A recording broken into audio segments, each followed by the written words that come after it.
ces téléscripteurs de l'agence de presse CamNews appartiendront bientôt au passé. L'agence a en effet entrepris la modernisation de ses structures dans le cadre du projet d'informatisation mis en œuvre par le PIDC et financé entièrement par le compte spécial qui a investi 124 000 $ dans le lancement de la phase initiale, celle des liaisons entre la capitale Yaoundé et les centres de province. Dans un proche avenir, l'informatisation de l'agence CamNews sera renforcée grâce au projet régional CANAD, développement des agences de presse de l'Afrique centrale, dont elle abrite le siège et que l'Allemagne finance dans le cadre d'un fonds en dépôt de 1 500 000 $. Ainsi, l'informatisation des services éditoriaux et la formation des techniciens de maintenance seront les deux axes majeurs de ce projet, qui regroupe 10 pays de la sous-région et pour lesquels CamNews pourra servir de laboratoire régional. Nous avons reçu une importante aide du PIDC en vue de notre informatisation.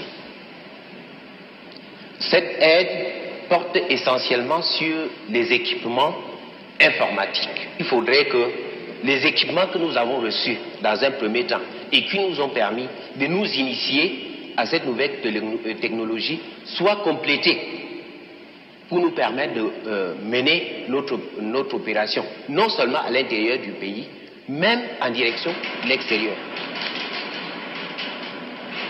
Le projet CANAD, qui a démarré au mois d'avril 1991, est appelé à permettre l'informatisation de la rédaction et des services de documentation de CamNews.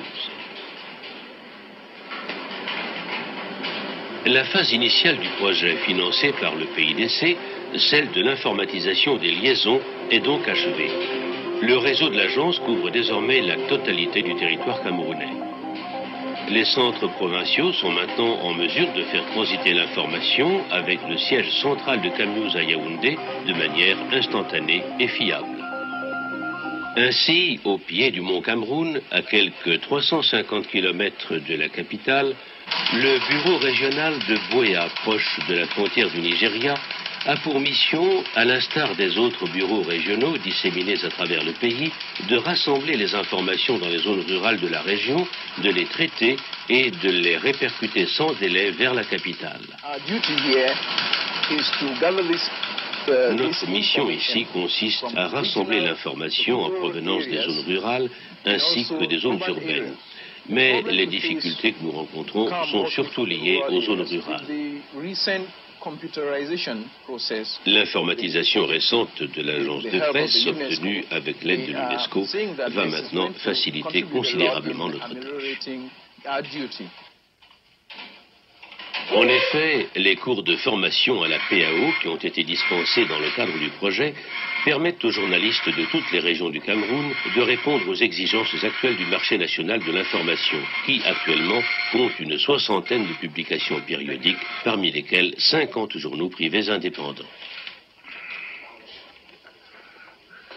L'ESTI est un établissement national à vocation internationale et qui a pour mission de former des techniciens de l'information, des journalistes généralistes et des journalistes spécialistes.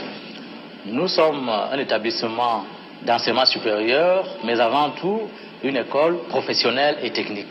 C'est la raison pour laquelle nous avons des travaux pratiques, des travaux professionnels qui se réalisent dans les 3 départements techniques, à savoir la radio, la télévision et la presse écrite.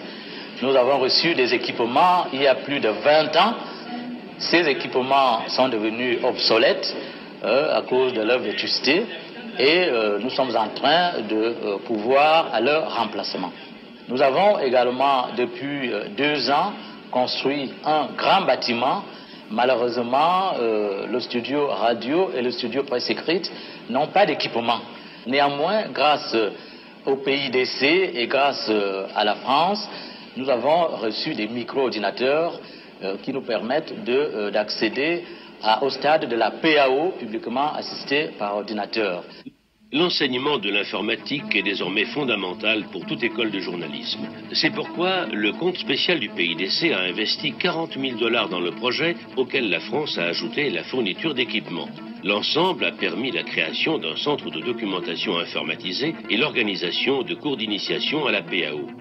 Il est extrêmement souhaitable que les membres donateurs du PIDC mesurent l'intérêt de ce projet et aident l'école à renforcer ses activités dans les domaines de la radio et de la télévision.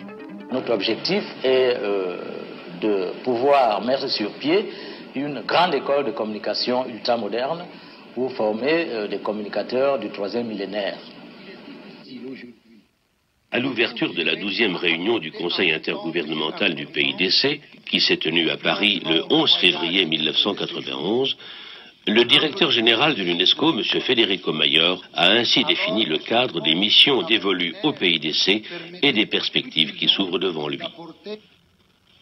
À la dernière session du Conseil exécutif, plusieurs membres ont souligné le rôle crucial que le PIDC est appelé à jouer dans le renforcement des capacités de communication des pays en développement, et ils ont souhaité que les contributions des États membres soient considérablement accrues. Je réitère aujourd'hui ce souhait et me fais le porte-parole des pays concernés pour lancer un nouvel appel aux pays donateurs afin que, s'associant à l'effort entrepris par votre Conseil pour renforcer l'impact de l'action du PIDC, ils contribuent plus encore au financement des projets que vous choisirez en fonction des nouvelles priorités que vous avez définies.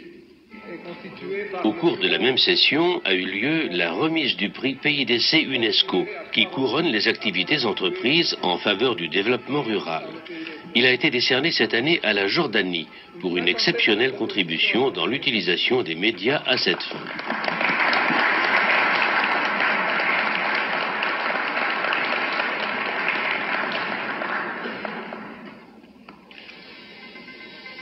Telles sont quelques-unes des actions que le PIDC conduit depuis sa création. Mais jusqu'ici, il n'a pu répondre qu'à 12% des requêtes adressées par les pays en développement dont les besoins sont immenses. Or, le renforcement de la liberté de la presse dans ces pays est tributaire des contributions que reçoit le PIDC, instrument de la nouvelle stratégie de l'UNESCO. Il est essentiel de renforcer son action.